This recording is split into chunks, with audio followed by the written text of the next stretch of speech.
Hi everybody and welcome. Today we're going to create another mixed media canvas together.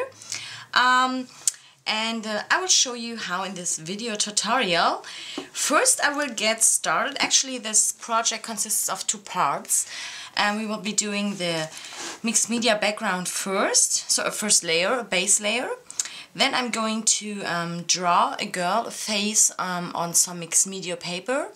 I will color it with some pan pastels. Then I'm going to scan this in, print it out, and use this print of my drawn girl to collage it to this mixed media canvas background. And then once we have the face down, we're going to use power text. This is some sort of textile fabric hardener to apply a little more texture to the background. So for the first part, for the first step, I'm going to use a white canvas. This is just a normal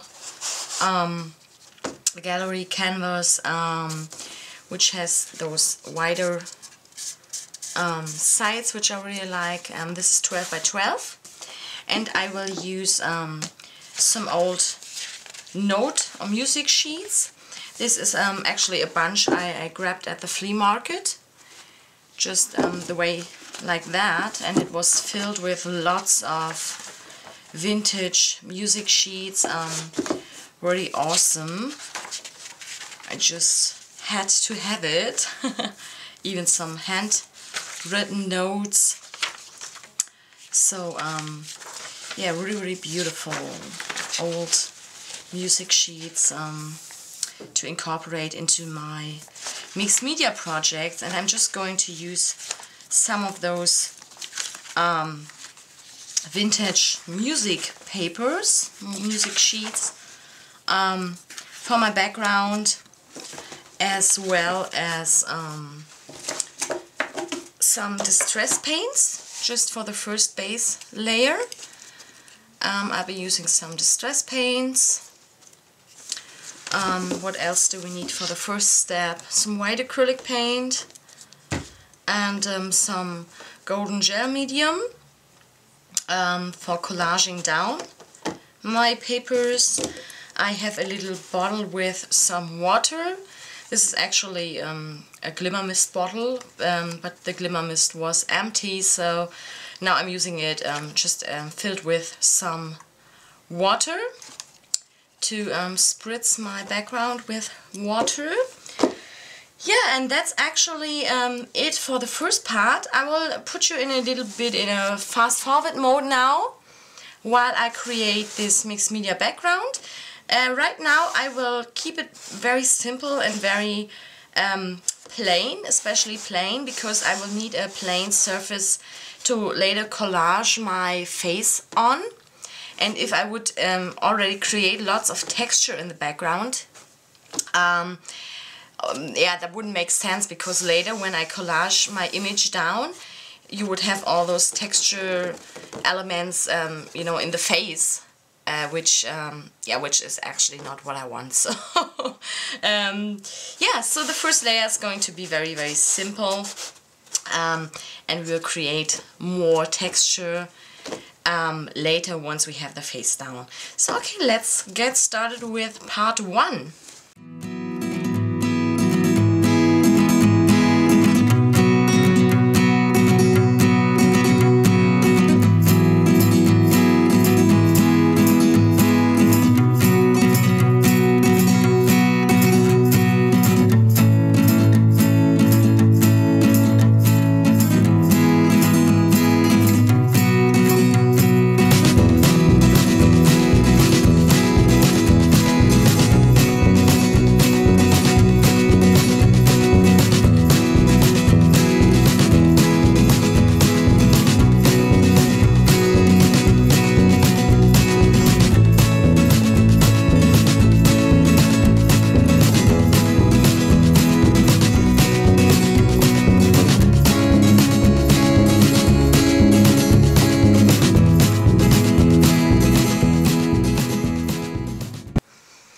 As you can see, this kind of, by adding this acrylic paint from the paint dabbers, and just by spritzing on lots of water, really add lots of water, you get this nice marbled effect.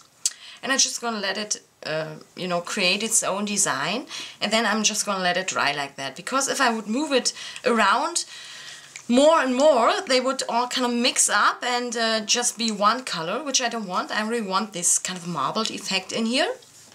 And what I did next, I applied a little bit of the paint along the edges, and I'm just spritzing a little bit of water onto the edges as well, so that kind of the color also runs down the sides, because especially with those thick canvases, it's really important that you also incorporate you know, in the outside edges.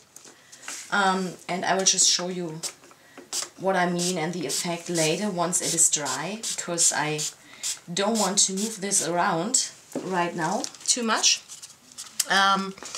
So next thing, I will just let this dry. This will take a while because again there's a lot of water on there. But you will see if you do this that it really needs a lot of water to really nicely flow and blend into each other. So actually you will just see and feel when you have the right amount.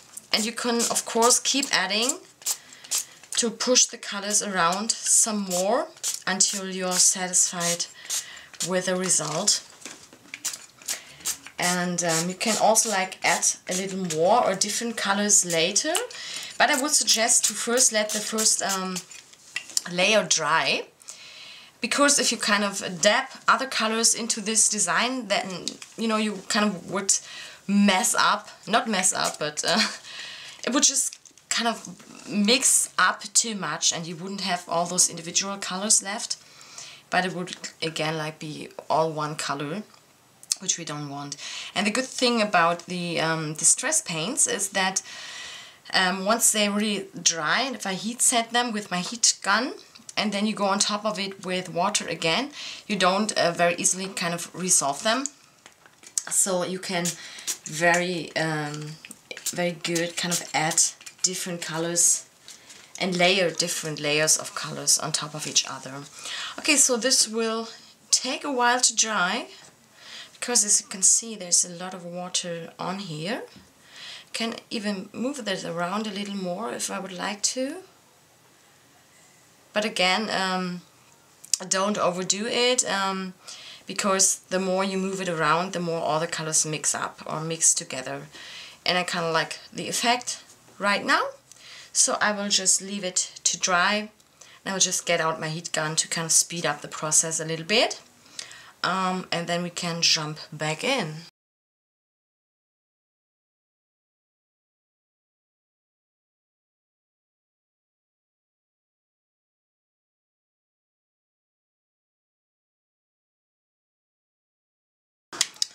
Okay, so this is quite dry yet. Actually, I don't mind if it's still a little bit moisture in some areas, because we're gonna mix the colors again anyway. So next step, I will use one of these vintage note sheets I mentioned already, and some of my gel medium. You could also use what I also like to use is an art porch. Sometimes it's also called Mod Podge, which is also like a glue for collage, which is a little more liquid than the gel medium. So this is just a personal preference. I tend to use, sometimes I use the gel medium, sometimes I use the art porch. So actually they both work very well. And now I wish I would get that opened.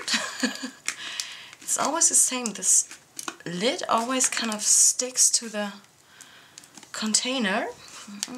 Let me get some help. Need my husband to open this. Okay, so I managed to open it.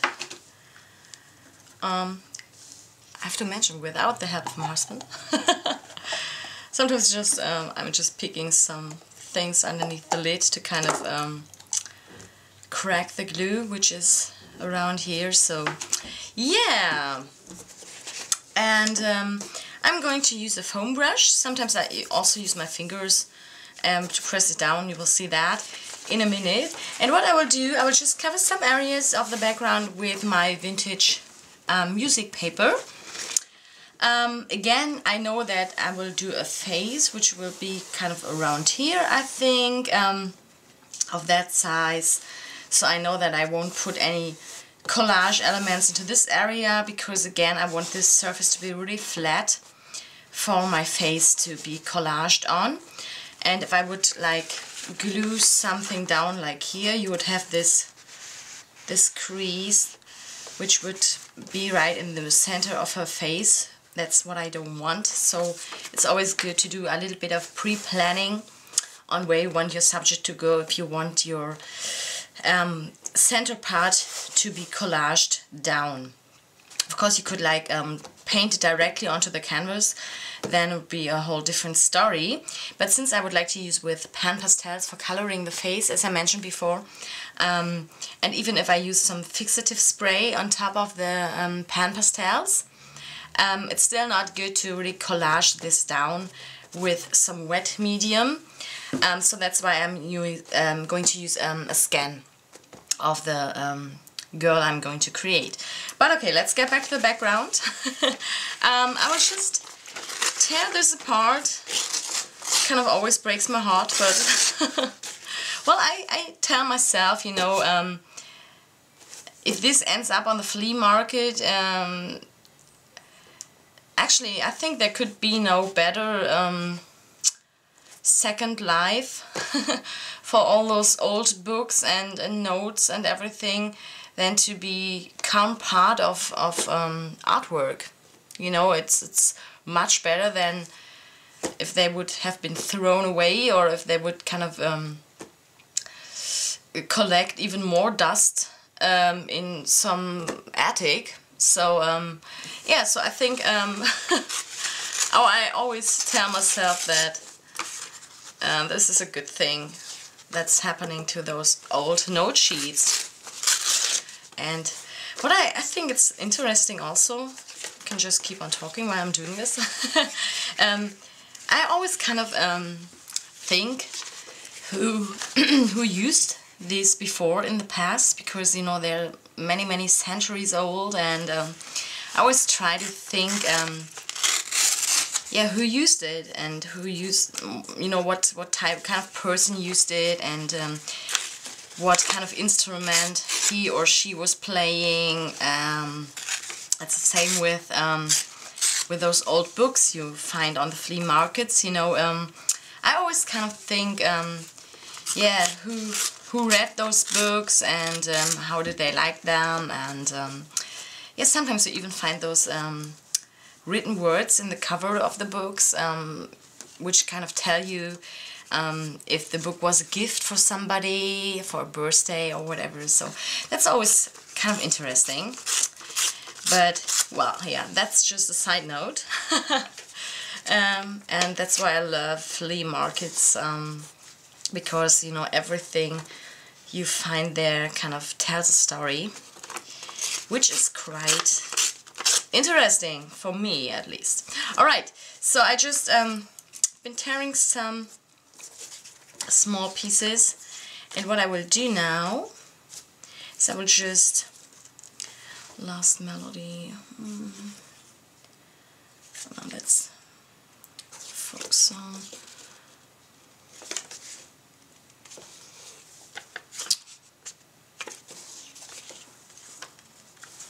use this one.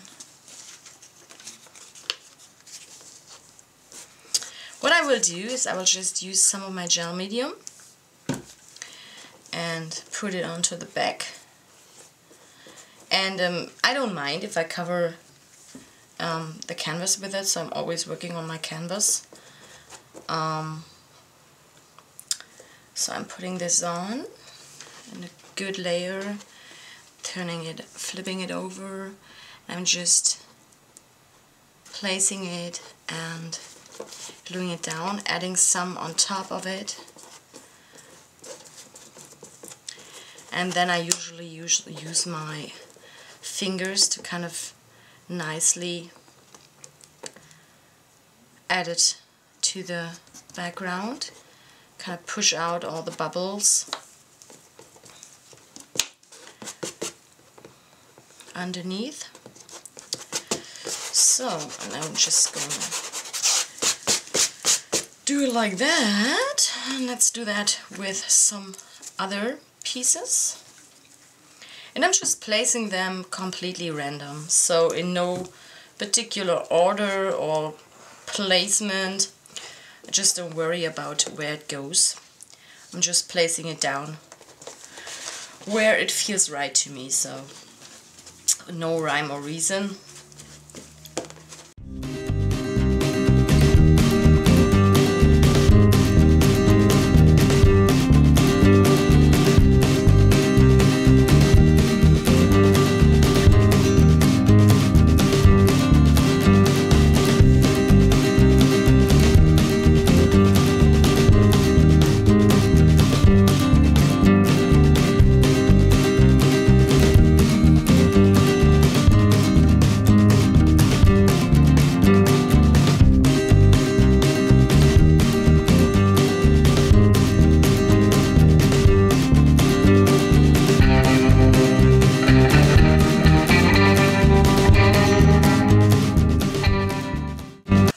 Okay, so first gonna let this dry. This doesn't take long because it dries very quickly. And then I will just add a little more color to kind of blend those collaged elements into the background a little more. And then we can already get started with our girl. Okay, so this is dry. Next thing I will use some more of the distress paints in a similar way I did before, just to add a little more color, since I don't, want the note paper to be just like that, but I kind of want to have it blended into the background a little more. So this time I won't cover the whole surface, the whole background with color, but just in some areas. And then let it run a little.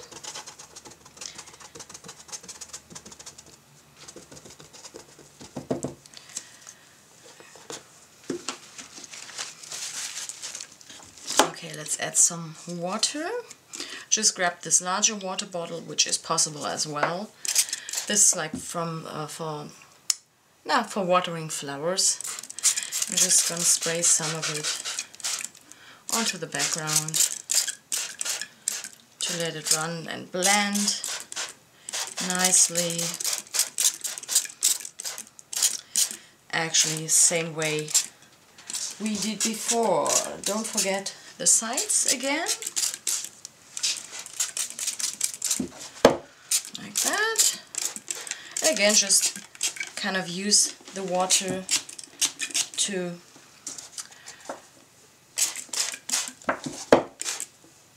push the water and the paint around until you're satisfied with the result. Like this, I come like that. What I will do now, I will bring back a little more white into the whole thing. So I will use the white distress paint. I will just open up this bottle, use a brush, and I'm just gonna drip some of the white distress paint into the wet areas.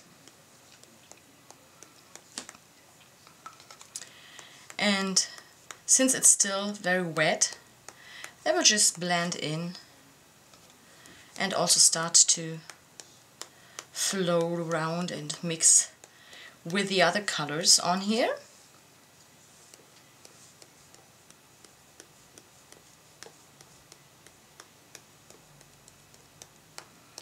Like this, for example.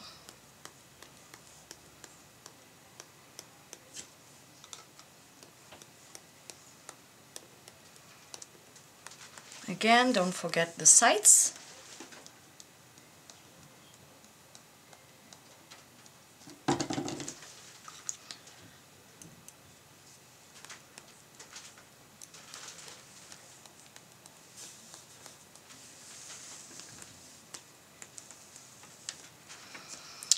All right.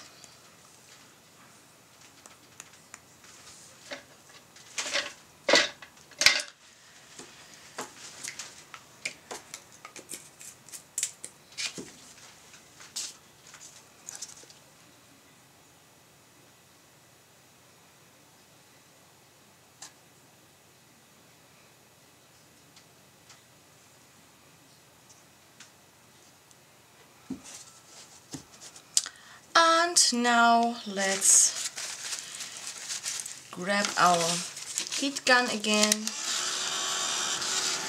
to dry this up. And as you can see, with the air from the heat gun, you can also kind of push the colors around.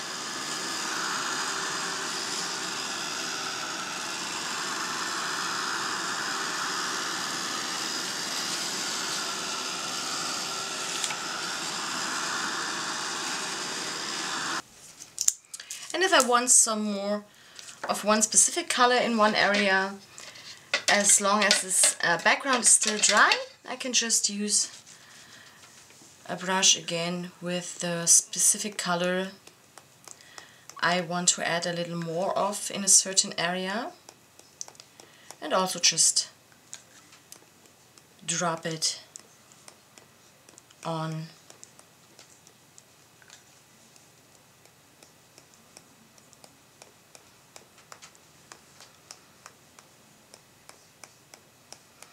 like that.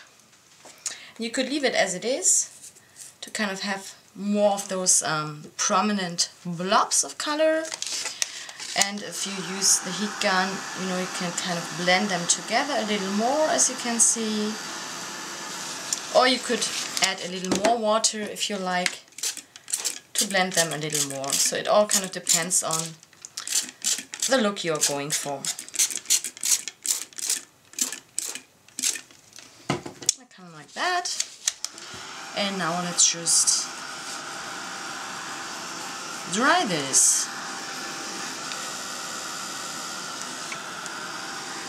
Alright, so the background is more or less dry. There are still some wet spots on there, but I'm just gonna put that aside and give it some more time to dry. And while this dries, I'm going to use my mixed media paper. This is by Canson. It's a 300 gram mixed media paper pad, and I kind of like to work on this. I kind of like the texture on here. Yeah, and I'm just using some graphite pencils, and I'm going to sketch out the girl. I want to go on the background later. First I will sketch it out with pencils, and then later I will color it in with using pan pastels.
done sketching her with pencil. And next thing I'm going to do is, I mentioned it before, I will color her in and shade her using pastel chalks. And I love to work with pan pastels.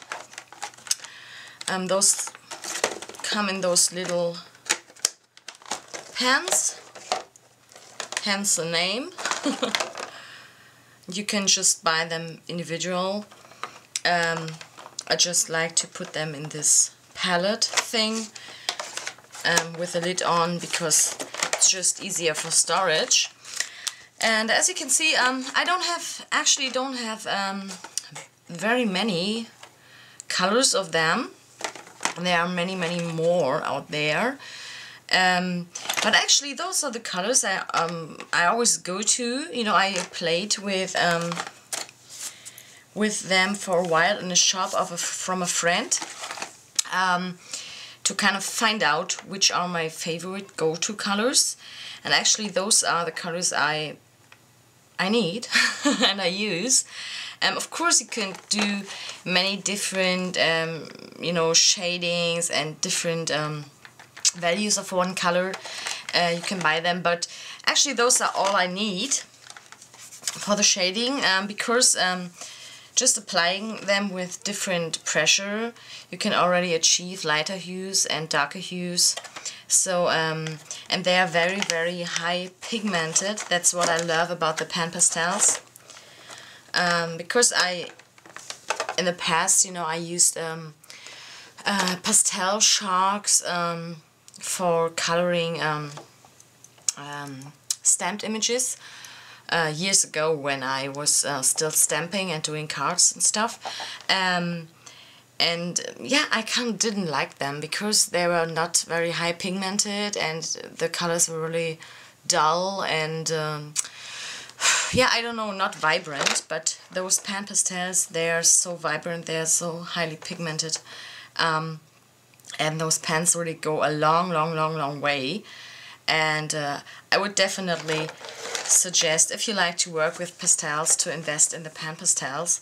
Of course they are a little more expensive than those cheap pastel chalks, but it's definitely worth it.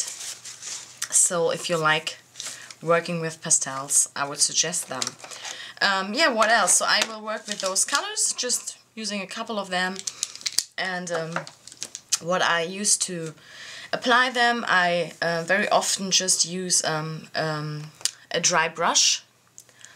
You know, just a brush to apply it, or you could use those tools. There are other tools out there as well. You can also have those little sponges to apply them. But I kind of like to just work with a dry brush, or with those tools where you just put those small foam tips on the top of those tools, and you can just apply the chalks with it. Let me just add one. Let's see.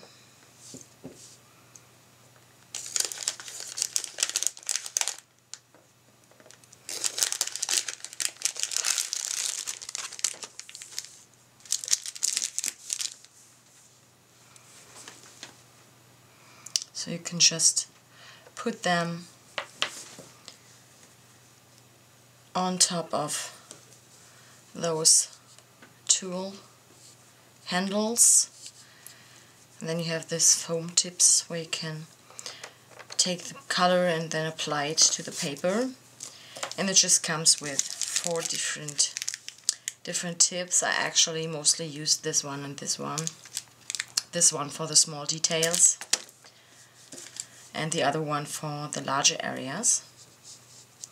And that's actually all I need.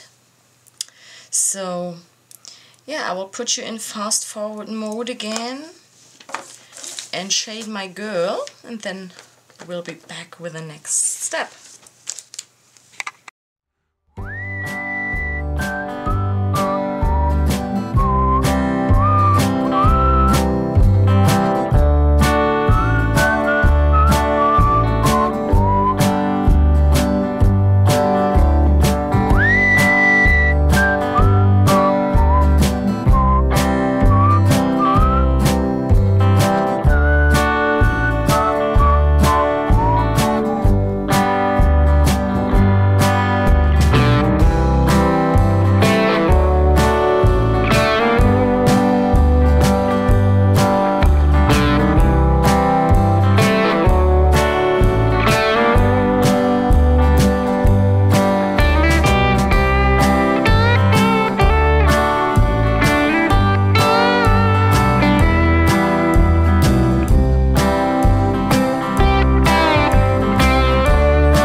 that I'm done with coloring her in with my pan pastels, what I do next is I use a black pen to kind of emphasize some shadows a little more, and a white marker. This is a white Sharpie paint marker, which I use for some highlights. So let's first jump in to kind of darken some shadow areas a little more. As you can see, there's a lot of what do you call it? Fall off. I don't know, the colors are kind of messing up the paper because of course the pastel sharks, they kind of smear and smudge. But actually in this case I don't mind so very much, because I know that I will scan in the artwork and then use the scan. So all this mess around her kind of doesn't bother me in this case.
And as you can see, I'm not completely outlining her, but I'm just retracing or resketching some lines with a very loose hand to kind of emphasize on some shadows a little more.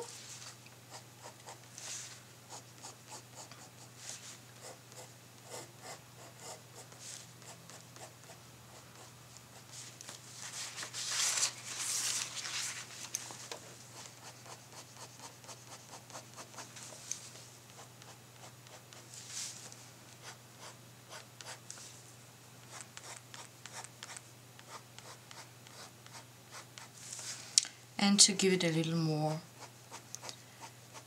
texture in some areas.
Okay. So now that I'm happy with with the darkness I laid down, I'm going to add some more highlights and catch lights to the eyes, which really make a big difference. You will see that in a minute. Alright, so let's switch to the white pen. This is a water-based Sharpie paint marker. There are also oil-based ones out there, but I kind of prefer to work with the water-based ones. Just gotta see if this one's still working, because I I have lots of them and I usually can never tell which ones are empty and which ones are still working. So anyway, so first I'm going to retrace this catch light in the pupil, which I already left white, but I'm gonna make it a little bigger. Then I'm doing those small lines which kind of emphasize or give the impression of the roundness of the eyeball. And then I kind of like to add some small catch lights here and there, just some reflections of light. Also a little bit of white to the waterline and to the top eyelid.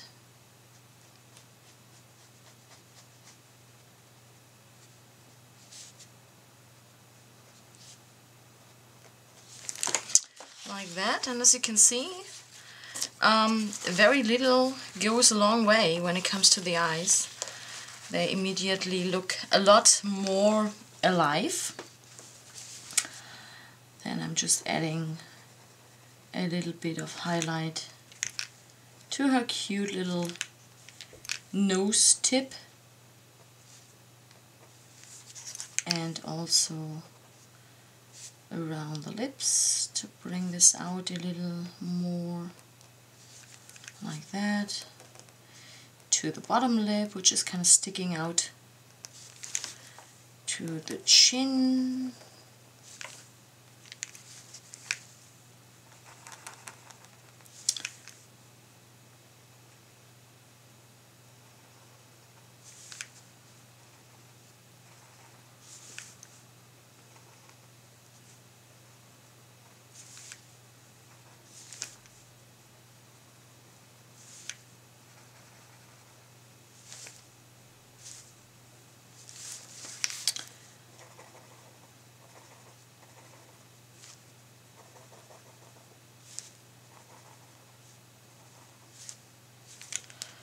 like that. And you could of course kind of blend the white in, but I kind of like using little dots, makes it a little cuter, but that's just me.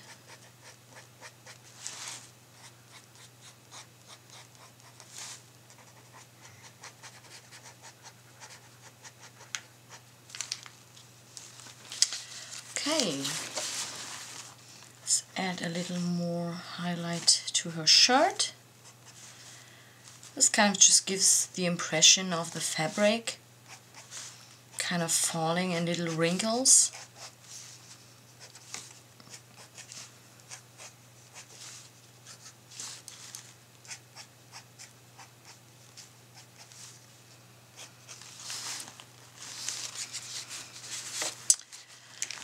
And also adding a little more to the hair.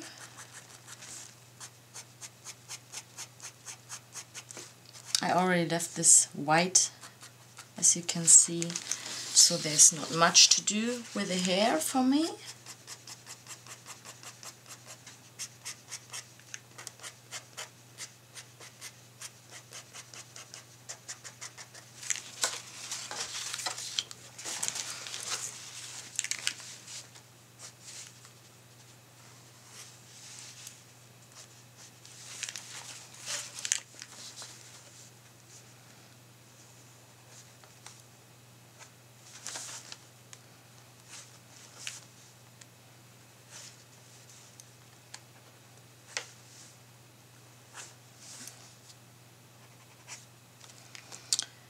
Yeah, that's good enough. And I'm pretty much done with her, like her.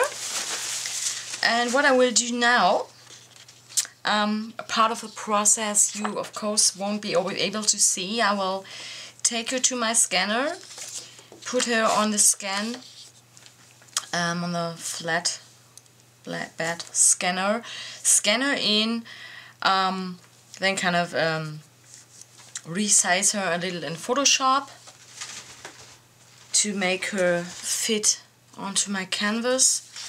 Don't have to do a lot of resizing in this case because I kind of like the size already.